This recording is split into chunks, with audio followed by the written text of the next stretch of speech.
नमस्कार, आज की बात में आपका स्वागत है। आज की बात में आज बात करेंगे मोदी के बजट की और इसके पीछे की राजनीति की। आज सरकार ने देश के टैक्स पेयर्स को, मिडिल क्लास को बड़ी राहत दी है। 9 साल के बाद टैक्स स्लैब में बदलाव किया गया है। अब 7 लाख रुपए सालाना कमाने वालों को कोई टैक्स नहीं देना होगा। 7 लाख तक की इनकम टैक्स फ्री होगी। सिर्फ मिडिल क्लास को नहीं, हायर इनकम ग्रुप्स को भी सरकार ने राहत दी है। टैक्स पर सरचार्ज को 37% से घटाकर 25% कर दिया गया है।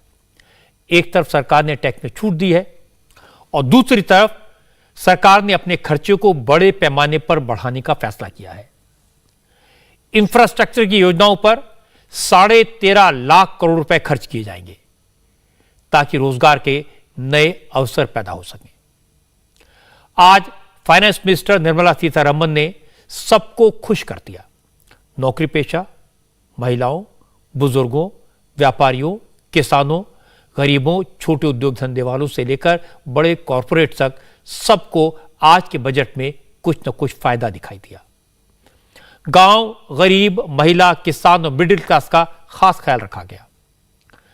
बजट में किसको क्या मिला, यह बजट उद्योग को बढ़ावा देगा या नहीं, इससे रोजगार की कितनी संभावनाएं पैदा होंगी, दुनिया भर में मंदी की जो आहट है उसका मुकाबला करने के लिए बजट में सरकार ने क्या रणनीति अपनाई है और इस सारे बजट का, इन योजनाओं का सरकार को पॉलिटिकली क्या फायदा होगा, इन सारी बातों की चर्चा करेंगे। विरोधी दलों के नेताओं का जहां तक सवाल है, उनका कहना है कि सरकार ने टैक्स रिलीफ में जो बदलाव किए हैं, एक हाथ से पैसा लिया और जनता की जेब में डाला और दूसरे हाथ से निकालने की कोशिश की। इल्जाम यह भी है कि सरकार देशवासियों की बचत की जो आदत है उसको खत्म करना का चाहती है। लेकिन हमने एक्सपर्ट से बात की, उनका कहना है कि बजट का मैसेज क्लियर है कि लोग खूब खर्च करें और सरकार भी दिल खोलकर विकास के कामों पर खर्च करेगी तो देश का विकास होगा। विरोधी दलों का इल्जाम है कि सरकार ने चुनाव से 1.5 साल पहले चुनावी बजट पेश किया है, इसका मकसद राजनीतिक है। इस इल्जाम में कितनी सच्चाई है, इसकी चर्चा भी करेंगे। लेकिन पहले बता देता हूं कि 9 साल के बाद टैक्स में जो राहत मिली है, निर्मला सीतारमण ने जो नए टैक्स स्लैब बनाए हैं उसमें किस इनकम ग्रुप को क्या फायदा होगा, क्या नुकसान होगा। सबसे बड़ी बात यह कि अब तक 7 लाख तक की इनकम वालों को कोई टैक्स नहीं देना होगा। पहले 5 लाख तक की इनकम टैक्स फ्री थी, इसमें अब 2 लाख रुपए की छूट और दे दी गई है। अब जिसकी इनकम 7 लाख रुपए सालाना है वो इनकम टैक्स फ्री होगी। और दूसरी बड़ी बात है कि जिन लोगों की इनकम 7 लाख से ज्यादा है उनके लिए सरकार ने 5 नए स्लैब बनाए हैं। इसके मुताबिक 3 लाख तक कोई टैक्स नहीं होगा, 3 लाख से 6 लाख तक 5% टैक्स लगेगा, 6 से 9 लाख तक की इनकम पर 10%, 9 लाख से 12 लाख तक की इनकम पर 15%, 12 लाख से 15 लाख तक की इनकम पर 20% और 15 लाख से ऊपर की सालाना इनकम वालों को 30% टैक्स देना होगा। अब 2 बड़े सवाल हैं। जब 7 लाख तक कोई टैक्स नहीं है तो फिर 3 से 6 लाख तक 5% और 6 से 9 लाख तक 10% टैक्स का क्या मतलब है, इसको समझ लेते हैं। 7 लाख तक तो कोई टैक्स नहीं होगा, लेकिन अगर आपकी इनकम 7 लाख से ज्यादा है तो फिर आपको टैक्स देना होगा। उदाहरण के तौर पर अगर आपकी इनकम 8 लाख है तो आपको 3 से 6 लाख के स्लैब के हिसाब से 15,000 रुपए टैक्स देना होगा और बाकी बचे 2 लाख पर 10% के हिसाब से 20,000 टैक्स बनेगा। यानी 8 लाख की इनकम वाले व्यक्ति को टैक्स लायबिलिटी 35,000 रुपए की देनी पड़ेगी। नोट करने वाली बात है कि जो नई टैक्स रिजीम है उसमें हेल्थ इंश्योरेंस, होम लोन और पीएफ जैसे इन्वेस्टमेंट पर बचत पर जो छूट मिलती थी वो नहीं मिलेगी। अब इससे दूसरा सवाल पैदा हुआ। सवाल ये, क्या इन्वेस्टमेंट पर, बचत पर छूट मिलनी बंद हो गई है? क्या पुराने सिस्टम को खत्म कर दिया गया है? तो इसका जवाब है बिल्कुल नहीं। जो लोग बचत पर छूट लेना चाहते हैं वो पुराने टैक्स रिजीम को अपना सकते हैं। यह थोड़ा कॉम्प्लिकेटेड है। फर्क इतना है कि टैक्स भरते समय इस बात का ख्याल रखना होगा क्योंकि अब इनकम टैक्स की वेबसाइट पर पुरानी व्यवस्था को ऑप्शन में रखा गया है। आपको उसको सेलेक्ट करना पड़ेगा। अगर आप बचत पर छूट लेना चाहते हैं तो ले सकते हैं, लेकिन तब आपके लिए टैक्स के पुराने स्लैब ही लागू होंगे। 5 लाख तक की इनकम फ्री और उसके बाद की इनकम पर पहले के स्लैब के हिसाब से ही टैक्स लगेगा। अब आप पूछ सकते हैं कि फिर नए टैक्स स्लैब से क्या फायदा होगा? पुरानी स्कीम को अपनाने में ज्यादा फायदा है या नई रिजिम को ऑप्ट करने में ज्यादा फायदा है? तो यह भी आपको समझा देता हूं। टैक्स के जो एक्सपर्ट्स हैं उन्होंने बताया कि फायदा नई रिजिम को अपनाने में है। जिन लोगों की इनकम 7 लाख से कम है वो पुरानी रिजिम को ऑप्ट करके बचत योजनाओं का लाभ लें, उसमें कोई हर्ज नहीं है, लेकिन इससे उनके टैक्स में कोई खास फर्क नहीं पड़ेगा। लेकिन जिन लोगों की इनकम 7 लाख से 1 रुपए भी ज्यादा है उनको नई टैक्स रिजीम में फायदा ही फायदा है। जैसे एग्जांपल देकर समझें, जिन लोगों की इनकम 9 लाख रुपए है, पुरानी व्यवस्था में बचत के सारे फायदे लेने के बाद भी उनकी टैक्स लायबिलिटी 60,000 बनती थी, जो नई रिजीम में 45,000 के आसपास बनेगी। कुल 15,600 रुपए का फायदा होगा। जिन लोगों की इनकम 10 लाख है, नई व्यवस्था में उनके करीब 20,000 रुपए बच जाएंगे। जिनकी इनकम 12 लाख है उन्हें 26,000 रुपए का फायदा होगा और जो 15 लाख सालाना कमाते हैं वो 39,000 रुपए टैक्स में बचा सकेंगे। इसी तरह से जिनकी इनकम 24 लाख है उन्हें 55,000 से ज्यादा का फायदा होगा। इसीलिए आज प्रधानमंत्री नरेंद्र मोदी ने कहा, जो मिडिल क्लास ईमानदारी से टैक्स चुकाकर देश के विकास में सहायक होता है, सरकार ने उसकी चिंता की है। सरकार ने मध्यम वर्ग को, मिडिल क्लास को राहत दी है। बहुत तेजी से बदलते भारत में मध्यम वर्ग, विकास हो या व्यवस्था हो, साहस हो या संकल्प लेने का सामर्थ्य हो, जीवन के हर क्षेत्र में आज भारत का मध्यम वर्ग एक प्रमुख धारा बना हुआ है।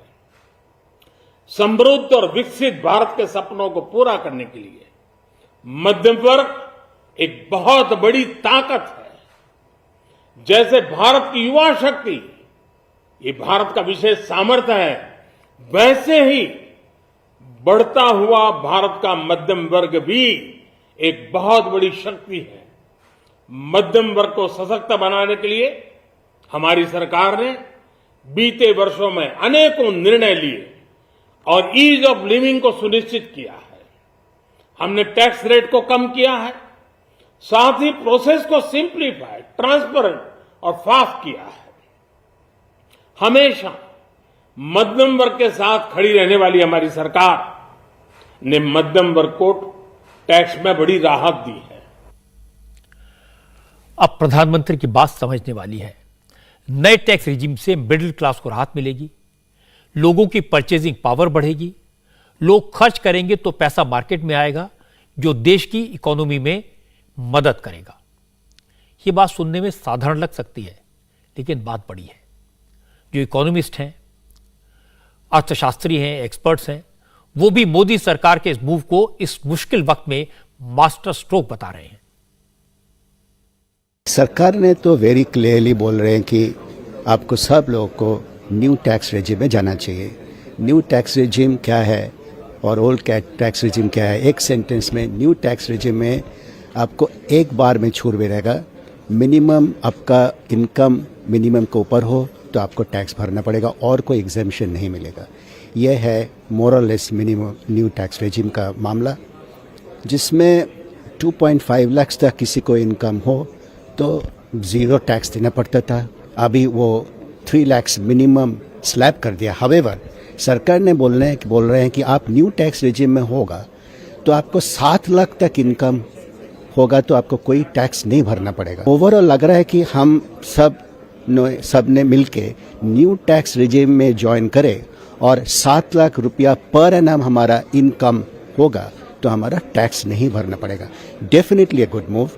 पहले तो अप टू 5 लाख तक टैक्स नहीं भरना पड़ता था, लेकिन अभी वो 7 लाख हो गया। अभी तो द डिफरेंस बिटवीन दैट वो 2.5 लाख से 3 लाख क्या इसका क्या ताल्लुक है? ये किसी का मान लीजिए सैलरी 15 लाख है, उनको तो 7 लाख के ऊपर टैक्स भरना ही पड़ेगा, लेकिन टैक्स जो भरना पड़ेगा 2.5 lakh to 3 lakh, up to 3 lakh no tax, 3 lakh to 5 lakh 5% tax, वो स्लैब सिस्टम ने कर दिया। लेकिन विरोधी दलों के नेताओं की बात भी सुननी चाहिए। उन्हें न तो सरकार की बात पर यकीन है, न ही एक्सपर्ट की राय उनके लिए मायने रखती है। कांग्रेस पार्टी के अध्यक्ष मल्लिकार्जुन खड़गे ने कहा, सरकार ने भले ही 7 लाख तक की इनकम पर टैक्स की छूट का ढोल बजाया हो, लेकिन यह दिखावा है, इससे किसी को कोई फायदा नहीं होगा। खड़गे ने कहा, इस बजट से न तो मिडिल क्लास को कुछ मिला है और न ही गरीब को कुछ मिला है। सरकार ने सिर्फ बड़े लोगों को फायदा पहुंचाने का काम किया है। इनकम टैक्स हमने 5 से 7 लाख कर दिया। भाई इन्फ्लेशन इतना बढ़ गया है, कोई 2 लाख कोई बड़ी राहत नहीं है। आज जो जिसकी सैलरी 60-65 हजार रुपये है, उनको ही थोड़ा कुछ राहत मिलता है, लेकिन दूसरे किसी को नहीं है। वो भी अपने हिसाब से उन्होंने किया कि मिडिल क्लास को कैसा अट्रैक्ट करे। उनके पार्टी में चर्चा हो गई कैसा अट्रैक्ट करे, और वो दूसरे ट्राइबल वोट्स लाने के लिए क्या कोशिश करे, शेड्यूल कास्ट के वोट्स को क्या कोशिश करे। जो ये इलेक्शन स्ट्रेटेजी करके उसके तहत जो उनको फायदेमंद होगा उसी के तरफ ध्यान दिए हैं। मल्लिकार्जुन खड़गे कह रहे हैं सब कुछ वोटों के लिए है। वो मानते हैं कि टैक्स स्लैब में बदलाव से टैक्स पेयर को कोई फायदा नहीं होगा, लेकिन कांग्रेस में भी अलग अलग राय है। कांग्रेस पार्टी के एक मेंबर ऑफ पार्लियामेंट हैं, former finance minister P Chidambaram के बेटे हैं कार्ति चिदम्बरम। उनका कहना है कि इनकम टैक्स स्लैब में बदलाव सरकार का अच्छा मूव है, लोगों को उससे फायदा होगा, टैक्स में कटौती का स्वागत करना चाहिए। Broadly, I believe in a low tax regime, so I generally welcome cutting of taxes because I believe that putting more money into the hands of people will actually boost the economy. Karti Chidambaram जो कहा वो budget speech के तुरंत बाद का reaction था। इसमें किसी तरह का कोई पॉलिटिकल थॉट नहीं था, लेकिन विरोधी दलों के नेता जब पार्लियामेंट से बाहर निकले तब तक पार्टी लाइन और पॉलिटिकल लाइन तय हो चुकी थी। वो तय करके आए थे कि किसको क्या कहना है, और सबने उसी हिसाब से बोला। उद्धव ठाकरे की शिवसेना की सांसद प्रियंका चतुर्वेदी ने कहा, 7 लाख तक की इनकम को टैक्स फ्री करना कोई बड़ी बात नहीं है, सरकार ने सिर्फ टैक्स नेट बढ़ाने के लिए यह खेल किया है। टैक्स ना बढ़ाना और एग्जेम्पशन तो 5 से 7 लाख करना कोई बड़ा काम नहीं हुआ है, पर साथ ही साथ जो टैक्स स्लैब्स किए हैं आपको ध्यान देना पड़ेगा। 0 to 5 लाख की श्रेणी में अगर आप टैक्स, आपका इनकम नहीं है, आपका इनकम इतने में है, तो आपको इनकम टैक्स रिटर्न्स नहीं बने हैं, आपको टैक्स पेमेंट भी आपको नहीं है, वो आपने रिड्यूस करके 0 to 3 लाख कर दिया। 3 to 5 लाख की जो जनता है वो ब्रैकेट में आती है, आपने उनके लिए तो कंप्लायंस बढ़ा दिया। भले वो टैक्स ना पे करें, उनको रिटर्न्स पे करने पड़ेंगे। अब ये दिखा देंगे कि रिटर्न्स देखिए फाइल हो रहे हैं, तो यानी देश की जनता बहुत पैसा कमा रही है, और टैक्स रिटर्न्स में कितना टैक्सेबल इनकम है वो जनता के सामने आना जरूरी है। अब प्रियंका चतुर्वेदी कह रही हैं कि सरकार ने सिर्फ टैक्स नेट बढ़ाने के लिए यह काम किया, इससे न जनता को फायदा होगा न सरकार को, क्योंकि ज्यादातर लोग 0 रिटर्न फाइल कर देंगे। लेकिन विपक्ष के एक और नेता जेडीयू के अध्यक्ष ललन सिंह इसके बिल्कुल उलट बात कह रहे हैं। ललन सिंह का कहना है कि 7 लाख तक की इनकम टैक्स फ्री करने से किसी का फायदा नहीं होगा, क्योंकि आजकल ग्रुप सी के कर्मचारियों की भी इनकम 8 लाख से ज्यादा है। बजट में कुछ है ही नहीं। रात में जैसे सोते हैं, सपना देखते हैं, और सुबह उठिए सब साफ है। ये बजट सपनों का सौदागर वाला हिसाब है, कुछ नहीं है इसमें। क्या है? टैक्स स्लैब घटा दिया, 5 लाख से 7 लाख कर दिया। अरे 5 लाख से 7 लाख ग्रुप सी के जो एम्प्लॉई हैं उनको 8 लाख से ज्यादा मिलता है सालाना, तो वो भी फायदा में नहीं रहेंगे, और ग्रुप डी वाले पहले से ही फायदे में थे। कौन सा काम किया? महंगाई को कम करने के लिए कोई क्या कदम आप उठाएंगे? रोजगार सृजन के लिए क्या कदम उठाएंगे? इसका हिसाब तो बताइए, बताना चाहिए। तो कुछ नहीं है। इसलिए कुछ है ही नहीं, हम लोग को कुछ समझ ही में नहीं आया, नीचे से ऊपर चला गया। वाकई में कुछ समझ नहीं आया, क्योंकि ललन सिंह कह रहे हैं किसी को फायदा नहीं होगा, क्योंकि 7 लाख से ज्यादा आमदनी तो मिडिल क्लास के ज्यादातर लोगों की है। प्रियंका चतुर्वेदी कह रही थी कि टैक्स स्लैब में बदलाव से फायदा नहीं होगा, क्योंकि ज्यादातर आबादी की इनकम 7 लाख से कम है। अब ये दोनों बातें तो सही नहीं हो सकती, लेकिन विपक्षी पार्टियां हैं, बजट की आलोचना करनी है, उन्होंने अपना फर्ज निभा दिया। बजट पर जेडीयू के सहयोगी आरजेडी के नेता भी बोले। बिहार के मुख्यमंत्री नीतीश कुमार तो ये कहकर किनारा करके निकल गए कि उन्होंने बजट भी सुनी ही नहीं, इसलिए क्या बोले। लेकिन बिहार के deputy chief minister Tejashwi Yadav ने बजट स्पीच सुनी थी, उन्हें पूरे बजट में कुछ दिखाई ही नहीं दिया। तेजस्वी ने कहा किसी को कुछ नहीं मिला, मिडिल क्लास की भी अनदेखी हुई, गांव गरीब की भी अनदेखी हुई। सैलरी क्लास तो ऐसे पहले से जो है परेशान है महंगाई को लेकर के। आज क्या चीज़ की कीमतें जो हैं नहीं बढ़ी हैं, हर चीज़ के जो है कीमत जो है बढ़ा है, लोगों का मुश्किल हो गया। परिवार में अगर एक आदमी बीमार पड़ जाए तो उसका इलाज कराना मुश्किल हो गया। तो ये सारी स्थिति तो है। टैक्स रिबेट वगैरह ये केवल जो है आंखों में धूल झोंकने के बराबर। अब तेजस्वी यादव कह रहे हैं कि टैक्स स्लैब में बदलाव आंखों में धूल झोंकने लायक है, किसी का फायदा नहीं होगा। उल्टा लोग ऐसी बातों में उलझ जाएंगे कि बचत योजनाओं का फायदा लें या न लें। सरकार ने नई टैक्स रिजीम के जरिए बचत की आदत को खत्म करने की कोशिश की है। अब लोगों के झंझट और बढ़ जाएंगे। लेकिन फाइनेंस मिनिस्टर निर्मला सीतारमण ने इसे एक्सप्लेन किया। उन्होंने कहा नई टैक्स रिजीम सिंपल है, सरल है, ज्यादातर टैक्स पेयर इसे अपनाएंगे क्योंकि इसमें उनका फायदा है और इसमें किसी तरह के डॉक्यूमेंटेशन की जरूरत भी नहीं होगी। We want to make the new tax regime, which is without exemptions, attractive enough for people to think that this will be the best option for them because it gives them better rates. It doesn't also make the compliance a burdensome exercise. If rates are so low, you're going to benefit net by paying lesser tax. Even those exemptions that you would have otherwise gained from would have resulted in probably net amount being the same. So we made this a lot more attractive. But if there are people who still think that being in the exemption regime, which is the old regime, benefits them, they're welcome to continue where they want. But yes, the ultimate interest is to make the simpler regime more attractive. नई tax regime के बारे में नेता क्या कह रहे हैं, यह सुनने से ज्यादा जरूरी है टैक्स के एक्सपर्ट्स क्या कहते हैं। ज्यादातर एक्सपर्ट्स का कहना है कि टैक्स रिजीम में बदलाव बेहतर है, देश के लिए भी और टैक्स पेयर्स के लिए भी। उनके मुताबिक सबसे बड़ा फायदा यह होगा, इससे डॉक्यूमेंटेशन की जरूरत नहीं पड़ेगी, कोई दस्तावेज नहीं देना होगा, तो विवाद भी कम होंगे, लीगल डिस्प्यूट कम होंगे। दूसरा, टैक्स में फायदा होगा, इससे middle class income tax department और चार्टर्ड अकाउंटेंट्स के चक्कर लगाने से बचेगा और उसकी जेब में पैसा भी रहेगा।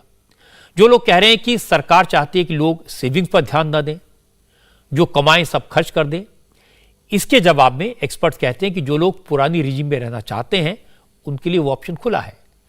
जहां तक बचत का सवाल है तो लोग नई रिजीम ऑप्ट करने वाले भी अपने फ्यूचर को ध्यान में रखते हुए सेविंग्स करेंगे। जो लोग कह रहे हैं कि सरकार चाहती है कि लोग सारा पैसा खर्च कर दें, इस पर अर्थशास्त्री कहते हैं कि लोग खर्च तभी करते हैं जब कमाई बढ़ती है। अगर कमाई बढ़ती है और लोग खर्च करते हैं तो इसमें बुराई क्या है, क्योंकि अगर लोग पैसा खर्च करेंगे मार्केट को बूस्ट मिलेगा, मैन्युफैक्चरिंग सेक्टर को फायदा होगा, सर्विस सेक्टर को फायदा होगा, पूंजी मार्केट में आएगी तो इंफ्रास्ट्रक्चर सेक्टर में लगेगी और इससे रोजगार बढ़ेगा। ये एक साइकिल है और आखिर में इसका फायदा देश की अर्थव्यवस्था को होगा, नौकरी पेशा लोगों को होगा, क्योंकि उनके पास रोजगार के ज्यादा अवसर होंगे। और मुझे भी लगता है कि इस बात में दम है। एक बात और, पिछले 9 साल से मोदी सरकार ने टैक्स स्लैब में बदलाव नहीं किया, तो यही विरोधी दल कह रहे थे कि सरकार टैक्स पेयर को राहत नहीं देती। अब सरकार ने टैक्स फ्री इनकम की सीमा 5 लाख से बढ़ाकर 7 लाख कर दी, तो विरोधी दल कह रहे हैं कि इससे क्या होगा। सवाल यह भी उठाए जा रहे हैं कि सरकार ने महिलाओं के लिए क्या किया, बुजुर्गों को बजट से क्या मिला, तो इसका जवाब भी सरकार की तरफ से दिया गया। वित्त मंत्री निर्मला सीतारमण ने जो बजट बनाया है उसमें घरेलू और कामकाजी महिलाओं का खास ख्याल रखा गया है। महिलाओं के लिए बजट में कई स्कीम्स का ऐलान आज किया गया। एक नई योजना की शुरुआत की गई। योजना को नाम दिया गया है महिला सम्मान बचत पत्र। यह बचत योजना है, वन टाइम सेविंग स्कीम है। इस स्कीम के तहत कोई भी महिला 2 लाख रुपए तक की रकम बैंक में 2 साल के लिए फिक्स डिपॉजिट करवा सकती है। इस रकम पर 7.5% की दर से ब्याज मिलेगा। 2 साल के बाद जब इस बचत पत्र को एनकैश कराया जाएगा तो मिलने वाली पूरी रकम टैक्स फ्री होगी। और खास बात यह कि अगर किसी को अचानक पैसे की जरूरत पड़ जाए तो इस स्कीम के तहत जमा राशि में से कुछ पैसा बीच में भी निकाला जा सकता है। सरकार का दावा है कि इस योजना से छोटी बचत करने वाली महिलाओं को बहुत फायदा होगा। उनकी सेविंग सुरक्षित भी रहेगी और उस पर उन्हें अच्छा रिटर्न भी मिलेगा। इसके अलावा वित्त मंत्री ने ग्रामीण महिलाओं को आत्मनिर्भर बनाने के लिए सेल्फ हेल्प ग्रुप को और ताकत देने का ऐलान किया। निर्मला सीतारमण ने बताया कि अब तक करीब 81 लाख सेल्फ हेल्प ग्रुप्स को दीनदयाल अंत्योदय योजना के तहत जोड़ा जा चुका है। अब इन ग्रुप्स में और महिलाओं को शामिल किया जाएगा। सरकार का प्लान इन ग्रुप्स को नेक्स्ट लेवल पर ले जाने का है। सरकार की कोशिश है कि वो खुद को बड़े बाजार में उतारने की तैयारी करें। इसके लिए उन्हें रॉ मटेरियल की सप्लाई की जाएगी, ट्रेनिंग दी जाएगी। महिलाओं के लिए विशेष स्किल डेवलपमेंट सेंटर खोले जाएंगे। प्रधानमंत्री नरेंद्र मोदी ने आज कहा कि महिलाओं के लिए सरकार ने जो काम पहले किए हैं उनका असर दिखाई दे रहा है। शहरी महिलाओं से लेकर गांव में रहने वाली महिलाएं हो, कारोबार रोजगार में व्यस्त महिलाएं हो या घर काम में व्यस्त महिलाएं हो, उनके जीवन को आसान बनाने के लिए बीते वर्षों में सरकार ने अनेकविध कदम उठाए हैं। जल जीवन मिशन हो, उज्ज्वला योजना हो, पीएम आवास योजना हो, ऐसे अनेक कदम। इन सबको बहुत बड़ी ताकत के साथ आगे बढ़ाया जाएगा। उसके साथ साथ महिला सेल्फ हेल्प ग्रुप एक बहुत बड़ा सामर्थ्यवान क्षेत्र आज भारत में बहुत बड़ी जगह अपने आप एक्वायर कर चुका है। उनको अगर थोड़ा सा बल मिल जाए तो मिरेकल कर सकते हैं। और इसलिए विमेन सेल्फ हेल्प ग्रुप उनके सर्वांगीण के विकास के लिए नई पहल इस बजट में एक नया आयाम जोड़ेगी। महिलाओं के लिए एक विशेष बचत योजना भी शुरू की जा रही है और जनधन अकाउंट के बाद ये विशेष बचत योजना सामान्य परिवार की गृहिणी माताओं बहनों को बहुत बड़ी ताकत देने वाली है। प्रधानमंत्री कह रहे हैं कि गृहिणियों को ताकत मिलेगी, लेकिन विरोधी दलों को इस मामले में सरकार की नीयत में खोट नजर आता है।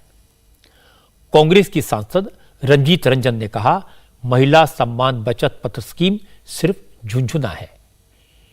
इससे महिलाओं को कोई फायदा नहीं होगा, क्योंकि देश भर में ऐसी कितनी महिलाएं हैं जिनके पास 2 लाख रुपए होंगे। महिला बचत जो इन्होंने बताया, और देखिएगा उसका जैसे उज्ज्वला योजना का बढ़ चढ़ के प्रचार हुआ था, इसका भी होगा। लेकिन आप बताइए, हमारे देश का डेटा उठाइए और बताइए कि कितनी महिलाएं हैं जिनके पास 2 लाख रुपए हैं, और कितनी महिलाएं हैं अगर वो 2 लाख रुपए जमा करेंगी तो उनके पास इतना ऐसा मनी है कि वो 2 लाख रुपए अकाउंट में जमा करेंगी ताकि उनको 7.5% ब्याज मिले। लगभग अगर आप डाटा उठाइएगा तो मात्र 15 से 20 हजार ही हमारे देश की महिलाएं हैं जो इसका बेनिफिट उठा पाएंगी। लेकिन ये बेनिफिट 2024 के चुनाव में भाजपा उठाना चाहती है। इससे महिलाओं का कोई भी बेनिफिट होने वाला नहीं है। जो गरीब महिला जिसको जेन्युइन तरीके से उनका भला करना चाहिए था, उल्टा आपने किचन की चिमनी को महंगा कर दिया। अब ये बात थोड़ी बचकानी लगती है कि देश की 40 करोड़ महिलाओं में से सिर्फ 20,000 महिला भी ऐसी नहीं होंगी जिनके पास 2 लाख रुपए होंगे। ये महिला शक्ति का अपमान है। आजकल सेना से लेकर बड़े बड़े कारखानों तक हर जगह महिलाएं सीनियर पोजीशंस पर हैं।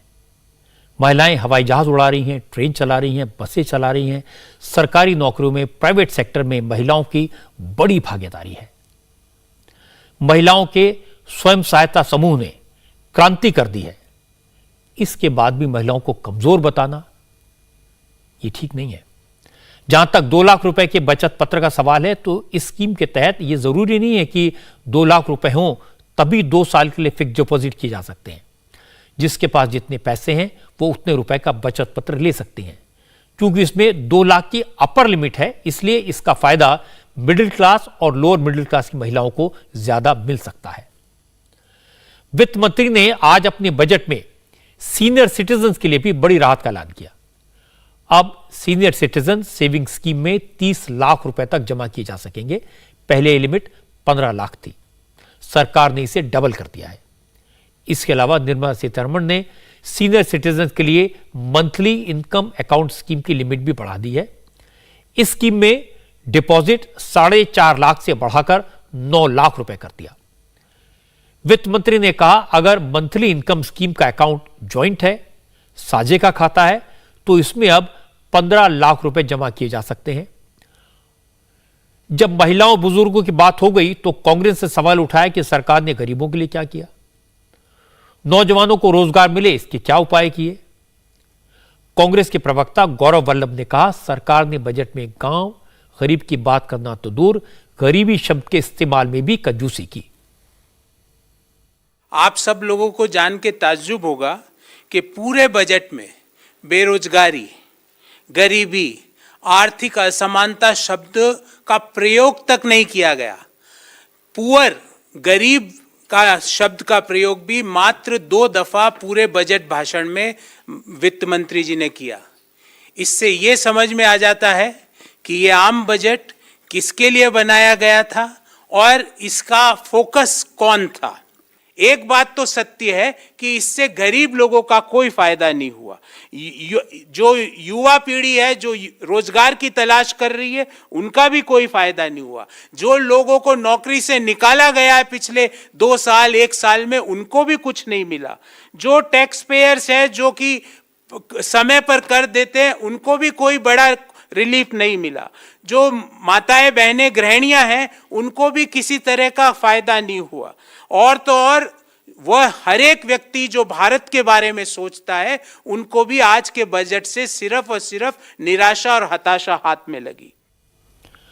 कांग्रेस के senior leader former finance minister P Chidambaram ने भी कहा कि पूरे बजट में वित्त मंत्री ने गरीब का नाम नहीं लिया। कांग्रेस की इस बात का जवाब दिया जल शक्ति मंत्री गजेंद्र सिंह शेखावत ने। शेखावत ने कहा कि कांग्रेस ने सिर्फ गरीबों के नाम पर नारे लगाए, लेकिन नरेंद्र मोदी ने गरीबों को गरीबी हटाने का काम किया। शेखावत ने कहा कि कांग्रेस और बीजेपी में यही फर्क है, कांग्रेस गरीब गरीब चिल्लाती है, लेकिन बीजेपी खामोशी से गरीबी के खिलाफ लड़ती है। गरीब की बात नहीं करने की चर्चा जहां हो रही है, हर घर में बैंक का खाता खुला है, वो गरीब के घर में ही खुला है। हर घर में बैंक का जो है हर घर में शौचालय बना है, वो गरीब के घर में बना है। हर गरीब को घर मिला है, वो गरीब व्यक्ति को मिला है। हर एक व्यक्ति को पानी का कनेक्शन मिल रहा है, वो गरीब व्यक्ति को मिल रहा है। फर्क सिर्फ इतना है कि चिदम्बरम साहब और उनकी पार्टी सिर्फ गरीब की बात करती थी और बात करके और गरीब के वोट लेने की कोशिश करती थी, उसको वोट का एक बैंक मानती थी ताकि गरीब गरीब बना रहे और उनको निरंतर गरीब की चर्चा करके वोट मिलता रहे। माननीय मोदी जी की सरकार उनके नेतृत्व में गरीब के जीवन में परिवर्तन लाने के लिए काम करती है, पर कैपिटा इनकम को बढ़ाती है, करोड़ों लोगों को गरीबी की रेखा से बाहर निकालती है, उनका हैंड होल्डिंग करती है, उनको कैपेसिटी बिल्डिंग करती है, उनको स्ट्रेंथन करती है। एक गरीब की चर्चा करने वाले लोग हैं, दूसरे गरीब के जीवन में परिवर्तन करने वाले लोग हैं। मुझे लगता है इस विषय को इस दृष्टि से देखना और समझना पड़ेगा। हालांकि ये बात सही है कि बजट स्पीच में गरीब शब्द का इस्तेमाल सिर्फ 2 बार हुआ है, लेकिन सवाल शब्द का नहीं है। गरीबों के लिए सरकारी नीतियां बनी या नहीं बनी, बजट में गरीबों के लिए योजनाओं का ऐलान हुआ या नहीं हुआ, यह सवाल है। निर्मला सीतारमण ने प्रधानमंत्री आवास योजना का बजट 66% बढ़ा दिया। अब पीएम आवास योजना के लिए कुल 79,000 करोड़ रुपए रखे गए हैं, 79,000 करोड़, जबकि पिछले साल के बजट में इस योजना के लिए 48,000 करोड़ थे। इस योजना के तहत जो मकान मिलते हैं वो गरीबों को मिलते हैं। अब तक सरकार 3 करोड़ से ज्यादा गरीबों को घर बनाकर दे चुकी है, और जब घर बनते हैं तो इससे गरीबों को एक काम भी मिलता है, मजदूरी मिलती है, उनका घर चलता है। इसके अलावा वित्त मंत्री ने बजट में शहरों में सीवर और सेप्टिक टैंक को मैन होल से मशीन होल में तब्दील करने की स्कीम भी अनाउंस की। निर्मला सीतारमण ने कहा कि इसके लिए 10,000 करोड़ से अर्बन इंफ्रास्ट्रक्चर फंड बनाया जाएगा। सेप्टिक टैंक साफ करते वक्त हर साल गरीब मजदूरों की मौत की खबरें आती हैं, लेकिन जो नई स्कीम अनाउंस की गई है इससे इस काम में लगे लोगों की सुरक्षा के इंतजाम भी होंगे और उनका काम भी आसान हो जाएगा। PM Awas Yojana, the outlay for PM Awas Yojana is being enhanced by 66% to over 79,000 crores. PM Awas Yojana के अलावा सरकार कोरोना काल से मुफ्त राशन योजना चला रही है। अब तक 80 करोड़ लोगों को मुफ्त राशन दिया जाता है। आज बजट में मुफ्त राशन स्कीम को भी आगे बढ़ाने का ऐलान किया गया। अब तक सरकार करीब 4 लाख करोड़ से ज्यादा का मुफ्त राशन बांट चुकी है।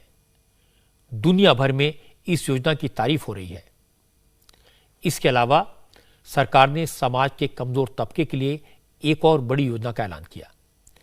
इस स्कीम को नाम दिया गया है पीएम विश्वकर्मा कौशल सम्मान योजना।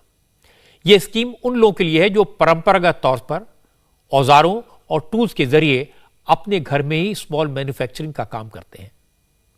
लोहार, सुनार, कुम्हार, मूर्तिकार, कारीगर, बढ़ई और इसी तरह का काम करने वाले लोगों को इस योजना के तहत ट्रेनिंग दी जाएगी। नए औजार खरीदने के लिए और अपने काम को बढ़ाने के लिए सरकार उनकी आर्थिक मदद करेगी। इस योजना के तहत आचार, दास, आचारी, जांगिड़, प्रजापति, कंबारा, कमलार, बोगारा, चिट्ठियन, कंचुगारा, चोल, लोहे का काम करने वाले लोहार और पीतल का काम करने वाली कन्नार जाति जैसी 140 जातियों के लोगों को शामिल किया जाएगा। यानी उत्तर भारत से लेकर दक्षिण भारत तक अपना पारंपरिक काम करने वाले सारे लोग इस स्कीम के तहत आ जाएंगे। इसलिए प्रधानमंत्री मोदी ने कहा कि विश्वकर्मा योजना के तहत देश के नए स्वरूप का निर्माण होगा। परंपरागत रूप से अपने हाथ से औजारों और टूल्स से कड़ी मेहनत कर कुछ न कुछ सृजन करने वाले करोड़ों विश्वकर्मा इस देश के निर्माता है। लोहार, सुनार, कुम्हार, सुथार, मूर्तिकार, कारीगर, मिस्त्री, अनगिनत लोगों की बहुत बड़ी लंबी लिस्ट है। इन सभी विश्वकर्माओं की मेहनत और सृजन को देश इस बजट में पहली बार अनेक प्रोत्साहन योजना लेकर के आया है। ऐसे लोगों के लिए ट्रेनिंग, टेक्नोलॉजी, क्रेडिट और मार्केट सपोर्ट की व्यवस्था की गई है। पीएम विश्वकर्मा कौशल सम्मान यानी पीएम विकास करोड़ों विश्वकर्माओं के जीवन में बहुत बड़ा बदलाव लाएगा। राजनीति की नजर से देखें तो मोदी की यह योजना बीजेपी को सबसे ज्यादा फायदा देगी। इस योजना में 140 जातियों को फायदा होगा। गरीबों को फायदा तो होगा, लेकिन इसका राजनीतिक फायदा भी होगा। इसीलिए विरोधी दल इस योजना के बारे में ज्यादा नहीं बोल रहे। इसके पीछे वजह यह है कि विश्वकर्मा योजना का फायदा जिन जातियों के लोगों को मिलेगा उनमें ज्यादातर पिछड़े वर्ग से आती हैं। यूपी, बिहार जैसे राज्यों में जहां ओबीसी वोटर 52% तक है, उन राज्यों में विश्वकर्मा योजना के दायरे में आने वाली जातियों की हिस्सेदारी 43% तक है। इसीलिए यह योजना बीजेपी को और ज्यादा राजनीतिक ताकत दे सकती है, विरोधी दल इस बात को समझ रहे हैं, इसीलिए इस योजना के बारे में न कुछ अच्छा बोल रहे हैं न इसे बुरा कह रहे हैं। इसके बजाय सरकार को घेरने के लिए एक नया मुद्दा उठाया गया है। इल्जाम लगाया जा रहा है कि गरीबों को जो योजना सबसे ज्यादा सहारा देती है उस योजना को सरकार बंद करना चाहती है। सरकार ने मनरेगा का बजट कम कर दिया है। चीजें सुना भी नहीं, जैसे कि मनरेगा के बारे में हमारे जो बेरोजगार है हमारे गांव में, उनको क्या होगा, उनके नाम भी नहीं लिया, मनरेगा का नाम भी नहीं लिया। आप सोच लीजिए कि हमारे देश में कितने सारे लोग हैं जिनके पास कोई रोजगार नहीं है। बेरोजगारी के बारे में एक शब्द भी नहीं सुना, एक लफ्ज नहीं सुन सका। और महंगाई, आप टैक्स रिबेट के बारे में कह रहे हैं, अच्छी बात है, लेकिन जब लोगों के जेब में ज्यादा पैसे हैं उसका मतलब नहीं है कि वो ज्यादा जाके खर्च करे हर रोज की एसेंशियल चीजों के लिए। अब यह बात सही है कि सरकार ने मनरेगा पर बजट कम किया है। पहले मनरेगा का बजट करीब 73,000 करोड़ था, लेकिन इस बार मनरेगा के लिए 60,000 करोड़ ही रखे गए हैं। अब इसकी वजह क्या है? इस पीछे सरकार की सोच क्या है? क्या वाकई में सरकार मनरेगा को खत्म करना चाहती है? यह सवाल हमने बीजेपी के नेताओं से पूछा। जवाब मिला कि सरकार ने मनरेगा के लिए बजट कम इसलिए किया है क्योंकि हर इलाके में सरकार खुद ही इंफ्रास्ट्रक्चर के नए नए प्रोजेक्ट ला रही है और लोगों को इन प्रोजेक्ट्स की वजह से बड़ी तादाद में रोजगार मिलेगा। जहां तक मनरेगा का सवाल है तो इसका बजट डिमांड पर डिपेंड करता है। मनरेगा के लिए जो फंड रखा गया है, अगर राज्य सरकारें उसको खर्च कर लेती हैं और ज्यादा फंड की डिमांड करती हैं तो सरकार सप्लीमेंट्री ग्रांट के जरिए मनरेगा के लिए और फंड देगी। लेकिन इस योजना को कमजोर करने का सरकार का कोई इरादा नहीं है। लेकिन विरोधी दलों को सरकार की बात पर कतई यकीन नहीं है। मल्लिकार्जुन खड़गे ने कहा, सरकार ने गरीबों के लिए कुछ नहीं किया, किसानों को तो अपने हाल पर छोड़ दिया, बजट में एमएसपी का जिक्र तक नहीं किया। किसानों का इनकम बढ़ाने का था, वो उसका भी कोई इसमें जिक्र नहीं है। एमएसपी का जिक्र इसमें नहीं है। फिर कौन से गरीब के लिए ये बजट बना है? मैं समझूंगा जो अमीर लोग हैं उनके लिए। नरेगा के लिए जरा आज के बजट में पहले जो 90,000 करोड़ था, 90,000 करोड़, उसको घटाकर उन्होंने 60,000 करोड़ कर दिया है। ये गरीबों को मैं कहूंगा कि पूरा निगलेक्ट किया गया है। अब ये मुद्दा किसानों से जुड़ा है और ऐसा मुद्दा है जिस पर कांग्रेस और आम आदमी पार्टी साथ साथ हैं। पंजाब के मुख्यमंत्री भगवंत सिंह मान ने कहा, बजट देखकर लगता है कि सरकार एमएसपी के नाम से ही डरती है। किसानों ने आंदोलन किया था, लगता है कि सरकार उसका बदला किसानों से अब तक ले रही है। नई फसल पे कोई एमएसपी नहीं दी गई है। हमने कहा था कि 1,500 रुपये पर एकड़ जो पराली जलाने की समस्या है उसमें 1,500 रुपये पर एकड़ सेंटर दे दे, बाकी हम दे देंगे, लेकिन उसका भी नाम नहीं लिया गया। किसानों को तो मतलब अपने हाल पे छोड़ दिया गया, किस्मत पे छोड़ दिया गया। इससे पहले भी बजट में पेश कहा गया था आने वाले 2023 में 2024 में हम किसानों की आय दुगनी कर देंगे। कहाँ दुगनी की है आय उनकी? एमएसपी के नाम से तो ये सरकार, मेरे ख्याल में सेंटर सरकार जो है चिढ़ती है। तो किसानों से एक किस्म का बदला लिया गया है क्योंकि उन्होंने आंदोलन किया था, इतना बड़ा आंदोलन किया था, तो किसानों के बारे में कुछ नहीं बोला गया, कोई एमएसपी नहीं दी गई। अब खड़गे बड़े नेता हैं, इस वक्त राज्यसभा में लीडर ऑफ अपोजिशन है, बहुत अनुभवी हैं। भगवंत मान भी अब राजनीति में पुराने हो चुके हैं, 2 बार लोकसभा के एमपी रहे हैं, पंजाब के मुख्यमंत्री हैं। इसलिए मैं ये तो नहीं मान सकता कि इन्हें यह नहीं पता था कि बजट में एमएसपी का जिक्र होता है या नहीं। हकीकत यह है कि एमएसपी का बजट से कोई लेना देना है ही नहीं। एमएसपी का ऐलान कैबिनेट नोट के जरिए होता है। कांग्रेस की सरकारों के वक्त भी यही होता था और मोदी सरकार के वक्त भी यही परंपरा बनी हुई है। इसलिए जाहिर है इस बयान का मकसद सियासी है। एमएसपी का नाम लिया जा रहा है ताकि किसानों को भड़काया जा सके। अब जहां तक सवाल यह है कि किसानों के लिए बजट में कुछ है या नहीं, तो इसका जवाब सरकार की तरफ से दिया गया। सरकार ने एग्रीकल्चर सेक्टर को जबरदस्त सपोर्ट करने की मंशा दिखाई है। बजट में किसान क्रेडिट कार्ड के जरिए इस साल किसानों को 20 लाख करोड़ रुपए का एग्रीकल्चर लोन देने का टारगेट रखा गया है। किसानों के लिए अब डिजिटल पब्लिक इंफ्रास्ट्रक्चर प्लेटफॉर्म तैयार किया जाएगा। यहां किसानों की जरूरत की सारी जानकारी होगी। एग्रो स्टार्टअप को बढ़ावा देने के लिए एक फंड बनेगा। इस डिजिटल एक्सीलेटर फंड को कृषि निधि का नाम दिया गया है। इस फंड के जरिए एग्री स्टार्टअप शुरू करने वालों को सरकार की तरफ से मदद दी जाएगी, जिसमें सब्सिडी भी होगी। इसके अलावा सरकार किसान सम्मान निधि योजना को भी जारी रखेगी। अब तक इस योजना के जरिए 2 लाख करोड़ से ज्यादा की राशि किसानों के खाते में ट्रांसफर की जा चुकी है। इसके अलावा सरकार मोटे अनाज के उत्पादन और ऑर्गेनिक खेती को बढ़ावा देने पर फोकस करेगी। यह साल इंटरनेशनल मिलेट ईयर यानी मोटे अनाज के साल के तौर पर मनाया जा रहा है। इसलिए मोदी सरकार ने मोटे अनाज को बढ़ावा देने के लिए श्री अन्न के नाम से एक योजना शुरू की है। सरकार ने तय किया कि गांव में, ग्रामीण इलाकों में बड़े बड़े वेयरहाउस बनाए जाएंगे, जिससे किसानों को अपनी फसल लेकर दूर न जाना पड़े। उनकी फसल गांव के आसपास ही अच्छे दामों में बिक जाए और देश के पास अनाज का भंडार भी पर्याप्त मात्रा में बना रहे। अब हमें डिजिटल पेमेंट्स की सफलता को एग्रीकल्चर सेक्टर में दोहराना है।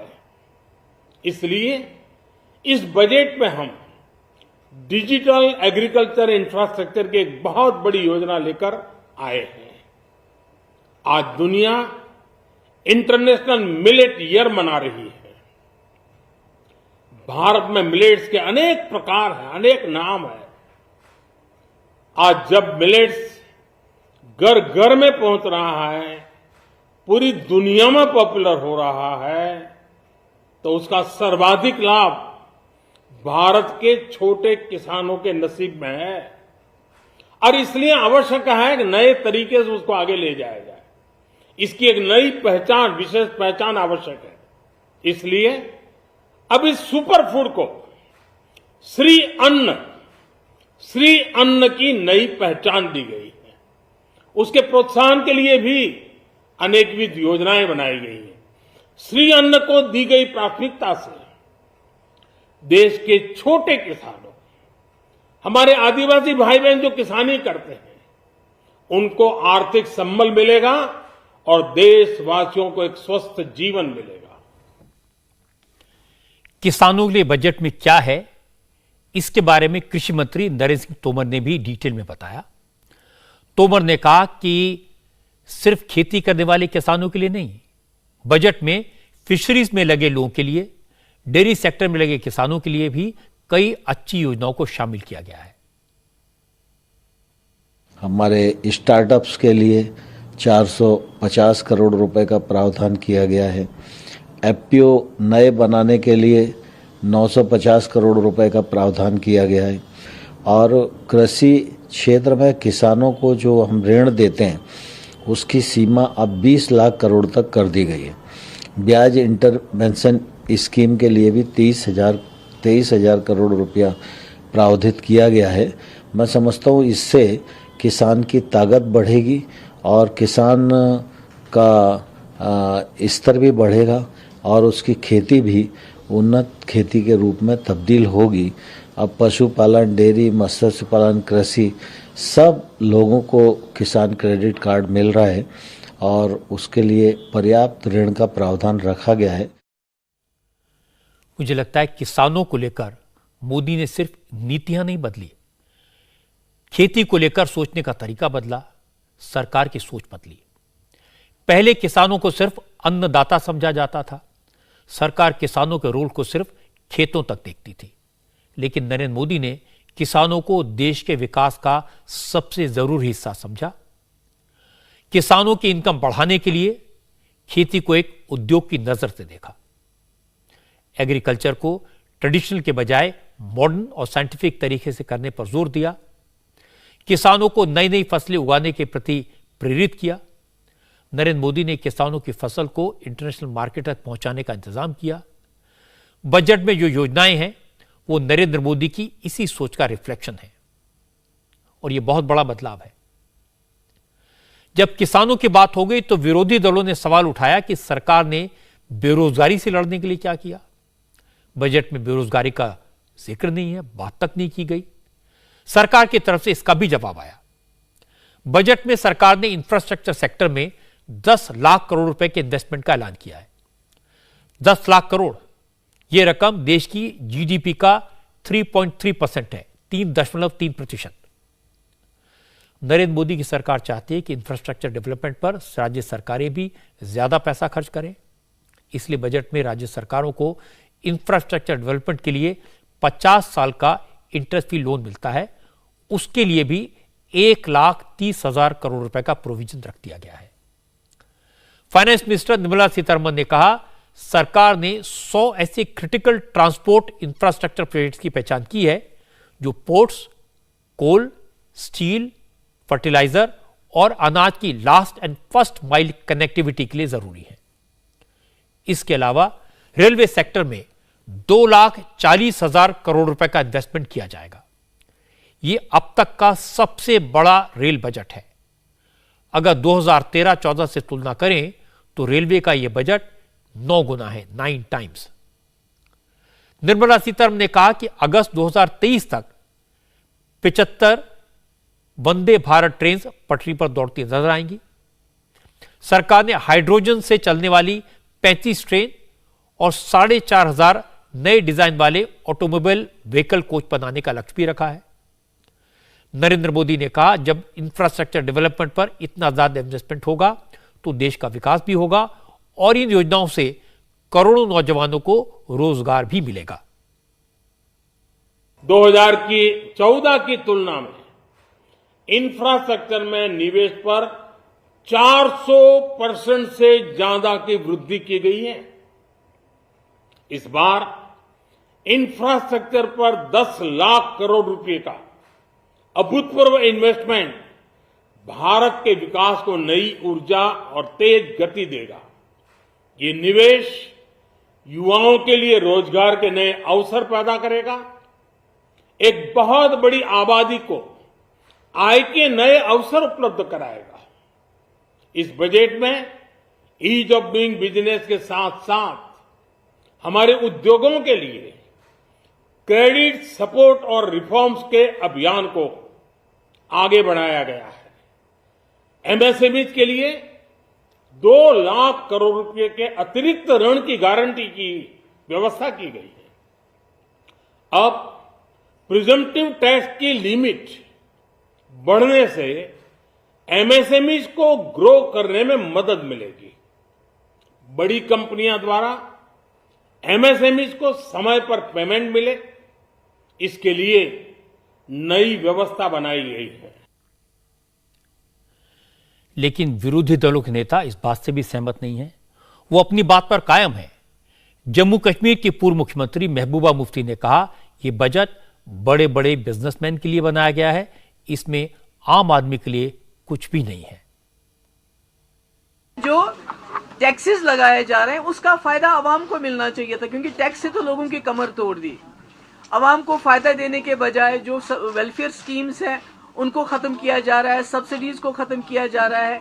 इस वक्त ये 8वां या 9वां बजट है इनका, और हिंदुस्तान की हालत ऐसी हो गई है कि जो लोग गरीबी की रेखा से ऊपर आ गए थे वो फिर नीचे चले गए हैं। आप 80 करोड़ लोगों को मुफ्त राशन देते हो, वो भी कम कर दिया, वो आप 4 किलो दे रहे हो। यानी आपने बेरोजगार का वादा किया था 2 करोड़, वो तो नहीं दे रहे हो, पर लोगों को नौकरियों से निकाल रहे हो। तो ये बजट कुछ बिजनेसमैन के लिए बजट बनाया जाता है, ये हिंदुस्तान के लोगों के लिए नहीं है, गरीबों के लिए नहीं है, ये सिर्फ कुछ बड़े लोगों के लिए। महबूबा कुछ भी कहें, लेकिन वो भी जानती हैं कि जब इंफ्रास्ट्रक्चर सेक्टर मैनेजमेंट में होता है, वहाँ जब निवेश होता है, इसके व्यापक असर होते हैं। जब सड़कें बनती हैं, जब पोर्ट बनते हैं, एयरपोर्ट बनते हैं, तो इसका बड़ा असर होता है। एक एग्जाम्पल मैं आपको देता हूँ। जैसे सरकार ने नर्मदा डैम बनाया। अब कहने को एक बांध है, लेकिन इस डैम के बनाने में लाखों लोगों को रोजगार मिला। नर्मदा डैम बनने से गुजरात और मध्य प्रदेश को कितना फायदा हुआ, ये इन दोनों राज्यों के लोग जानते हैं। लाखों एकड़ जमीन पर सिंचाई होने लगी, पीने के पानी की प्रॉब्लम खत्म हो गई। जिन इलाकों में पानी की कमी थी, डैम बन जाने से वहां उद्योग धंधे लगने लगे। आज नर्मदा डैम का एक बड़ा टूरिस्ट स्पॉट के तौर पर जाना जाता है। एकता नगर गुजरात का सबसे बड़ा टूरिस्ट स्पॉट बन गया और यहां भी लाखों लोगों को रोजगार मिल रहा है। इस इलाके की तस्वीर बदल गई, वहां गरीबी का नामो निशान नहीं रहा।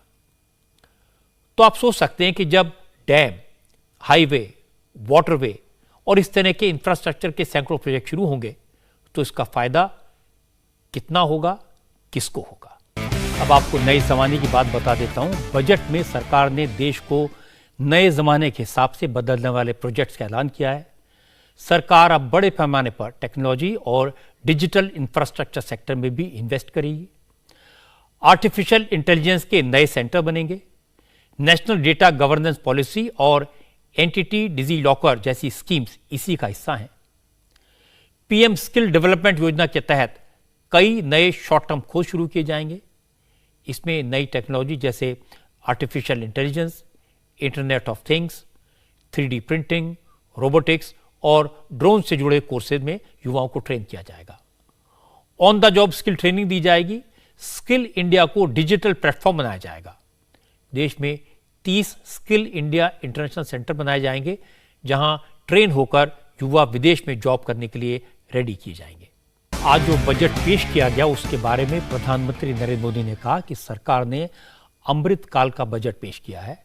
बजट में सप्त ऋतुओं के हिसाब से 7 क्षेत्रों में फोकस किया गया है। सरकार सबसे आखिरी व्यक्ति को भी सबसे आगे लाने की दिशा में काम कर रही है, लेकिन यह संकल्प लोगों के सहयोग के बिना पूरा नहीं हो सकता। मोदी ने कहा कि देश के लोगों को भी सरकार के साथ कदम से कदम मिलाकर चलने का संकल्प लेना होगा, तभी जाकर सबकी आकांक्षाएं पूरी हो पाएंगी। अमृत काल का ये पहला बजट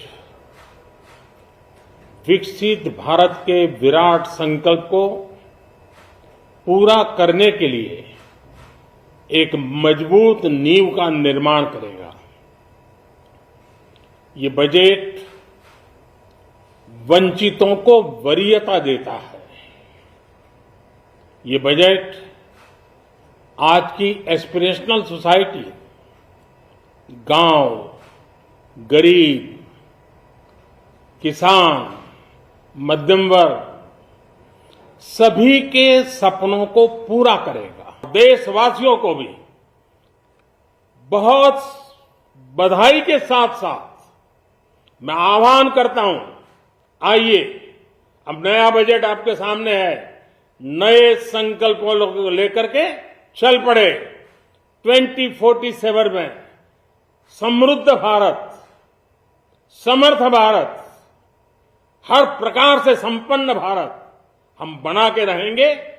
आइए इस यात्रा को हम आगे बढ़ाएं।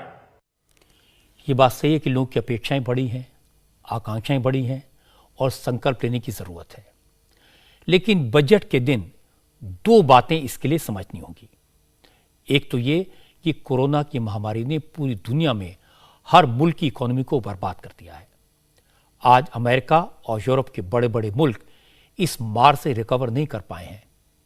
वहां इन्फ्लेशन है, महंगाई है, लोगों को नौकरियों से निकाला जा रहा है, लोग परेशानी में हैं। हमारे पड़ोस में पाकिस्तान में तो लोग 2 वक्त की रोटी के लिए तरस रहे हैं। लेकिन भारत ने कोरोना की महामारी की मार से पूरी तरह रिकवर कर लिया है। हमारी इकोनॉमी आज प्री कोविड सिचुएशन में पहुंच गई है और दुनिया मानती है कि इस समय भारत दुनिया की फास्टेस्ट ग्रोइंग इकोनॉमी है। अब यह समझने की जरूरत है कि भारत ऐसा क्यों कर पाया। ऐसा इसलिए हुआ कि प्रधानमंत्री नरेंद्र मोदी ने हमेशा देश की अर्थव्यवस्था के बारे में एक लॉन्ग टर्म विजन से काम किया। 2014 में अरुण जेटली ने जब मोदी सरकार का पहला बजट पेश किया था, उससे लेकर आज के निर्मला सीतारमण के तक सारे बजट एक दूसरे से कनेक्टेड है, कंटिन्यूएशन में है। इससे पहले बजट 1 साल के लिए होते थे, उस साल की आर्थिक और राजनीतिक जरूरतों को पूरा करने के लिए होते थे। मोदी ने इस सोच को बदला, बजट की परिभाषा को बदला। इसलिए हमें भी मोदी के बजट को देखने का तरीका बदलना होगा।